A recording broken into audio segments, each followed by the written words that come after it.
South India's biggest influencer. Tamil being a very interesting language and a community because the internet penetration is crazy. He's demystifying issues that resonate with the youth. The competition is always healthy because your audience is your audience. No matter how many subscribers someone has, they are not actually competing with you. NewsX influencer A-list proudly recognizes Madan Gowri for influence in educational content creation. Hello and welcome. You're joining us on NewsX Influencer A-list. With us today is one of South India's most prominent YouTubers.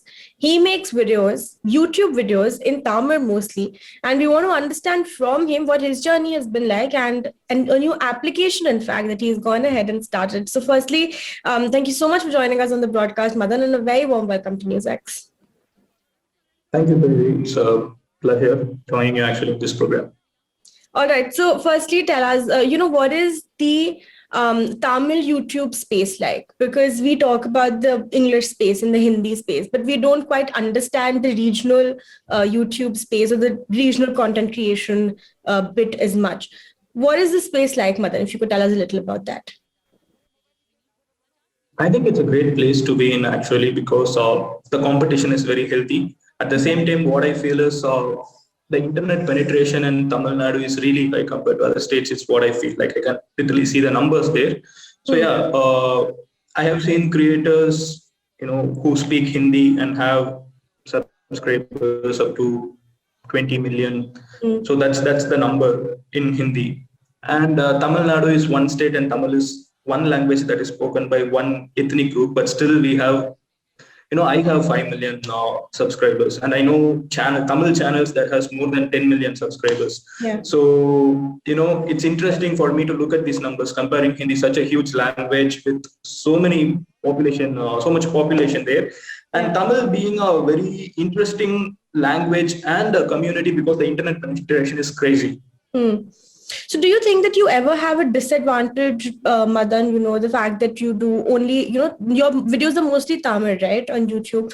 Do you think that you have some sort of a disadvantage sometimes or absolutely not, is that something that never crosses your mind? I think it's both. It's both. I have advantages and I have my own disadvantages. The advantage is that no matter how good someone creates content in Hindi, that won't penetrate into Tamil. So that's my space. At the same time, I won't cross that space. So both are there. I think it's similar to Bollywood and Hollywood. So no matter how great a movie is, unless or otherwise you dub it and you push it through, it might not be a huge thing in Tamil Nadu. And same way, even a Tamil movie made here has to be dubbed and pushed in Hindi so that it's seen. So the market is it's good that both exist. And if probably I was a Punjabi or a Marathi or a Bengali, I think I won't have this many subscribers. People would probably switch to some Hindi, speaking YouTuber. So I think it has its own advantage and disadvantage. So the space, the digital media, the digital content creation space, Madan, you're one of the front runners, of course, when it comes to the Tamil space.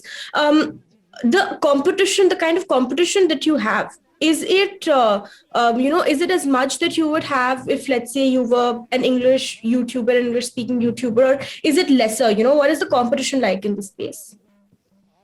I think in internet, the competition is always healthy because your audience is your audience. No matter how many subscribers someone has, they are not actually competing with you because videos are probably, 10 to 15 minutes in length, and people have 24 hours, and it's free of cost. Movies having competition makes sense because it's 150 rupees and who's going to take that weekend actually is a competition. But in YouTube, I don't think that kind of competition actually exists. So how long did it take you to monetize your channel from when you started? How many years did it take you to start earning full time from YouTube? I started monetizing my videos almost after 100 videos. That would be probably 4 or 5 months. But I never really wanted to be a YouTuber as such because when I started making videos on YouTube, there was nothing called as YouTuber. There were people who posted videos on YouTube, that's all. Yeah.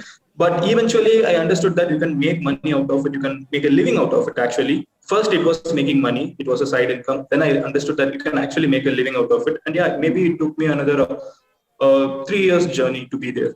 Hmm. And you do news, right? You do news and current affairs. How did that come I about? do news commentary. I don't actually say the news. I do commentary Yeah. on the news. Yeah, you do comment on the news. So how did you exactly decide to start doing that? Because that is something that is very interesting. Usually when you think about people that talk about current affairs, you think there's going to be a video on XY that is happening, but you've taken a different route. How did that work out, and how do you go about that? Yeah, since I post videos every day, I realized that people started looking at me as a friend rather than as a creator. So it's like you wake up and you cross this one person in front of your house, you smile the 10th time you cross them. So same way they see me every day, and it was good. Even I talk to them every day. So then when COVID happened, actually this whole thing started last year, 2020, right? Until then I was not actually giving commentary on news. But when that happened, there was something happening every day. Hmm. Suddenly, the whole country is shut up. Suddenly, you can't go out, and these were burning issues. So when I started doing those videos, people actually started connecting with me more. So then I realized, why not? Okay, and we were just talking about the fact that it took you, let's say, 100 videos, I think you said, right, to start monetizing your content. And now, congratulations to you, Madan. You have your own app that you've started. You have your own startup. It's called Kokru, from what I understand. Tell us about that a little bit. Has YouTube kind of helped you go into that startup space as well? How has this worked out? Yes, actually, when just as I said, when Corona happened, right, when COVID started, the whole world was under lockdown, and we suddenly started consuming news more than ever. Yeah. So I wanted to create content based on that, and I was probably referring to 20 to 30 different sites. Hmm. And it's always tough to look things on laptop. So probably I would prefer an application. So I was searching for the perfect application, Yeah. which I did not find. And I was actually having a conversation with one of my friend, Prem, Hmm. from LMS. That's a startup in Tamil Nadu. So it's an education startup. So I was telling him that there must be some app that actually helps us get news that we need directly to us, and it should also be from different sources, and we should be able to probably understand what people think about that news. We Hmm. don't want someone to say us, we want to understand it directly. So a lot of these conversations happened with Prem, and suddenly he said, Madan, we can actually give it a go, we can try probably building one. And yeah, that's how we spent another 1 year actually on building Yeah. that application. And yeah, we launched it recently, and it has been on top. Actually, it was in top one for almost 3 or 4 days in both the App Store and Play Store. And then again, still now in top five. So yeah, it's a good thing that we started doing it. Okay, and how is it different from other contemporary apps, that are, let's say, giving out news in short sentences or etc. We know a couple of Yeah. those exist out there. How is yours dramatically different from those? So when you look at other applications, first you have a lot of advertisements. It's very cluttery. When you get inside an app, you feel like what is going on, because we use Instagram, we use Facebook, and we look at a news app. It's so cluttered. We don't want that clutter feel, because we are exposed to all these high-end applications made in different parts of the world. So first thing we wanted to be very clear is it should not be cluttered. Second thing is all the existing news applications. They have a write-up minimum about the topic, but the millennial generation, the Gen Z, we don't have time for it. We want to know what's it in a line. So we are so used to WhatsApp, we are so used to a caption under an Instagram photo. So we thought this application Cobra actually gives you the whole context of a news in a line. So if Yeah. you want to further read it, you click on that line, and the source of the news opens up. So by that way, we also helping the news vendors actually monetize their content. Right. So once it goes there, they can place their own advertisements as they do on their website. Their website actually opens up. We don't steal their content. So we create a path for their content to be publicized. At the same time, we create a platform where the readers are actually happy, and the vendors, the news vendors are also happy. Okay. So All right. also the most important thing is we have a reaction feature in the application. Okay. So for every news, Hmm. irrespective of some anchor saying that it's a good thing or a bad thing, you understand what people actually think right below. So the public sentiment. Immediately you see a set of thumbs up or thumbs down. So you know how people are actually reacting to the news rather than someone pushing it into you. So yeah, democratizing the news was actually a big thing in this app. Okay, all right. And before we let you go, Madan, and we would have to continue having this conversation, but we're out of time. So I want to ask you one last question. For those people that are just starting out, that are just that want to do content such as yours, what is the one suggestion that you have for them?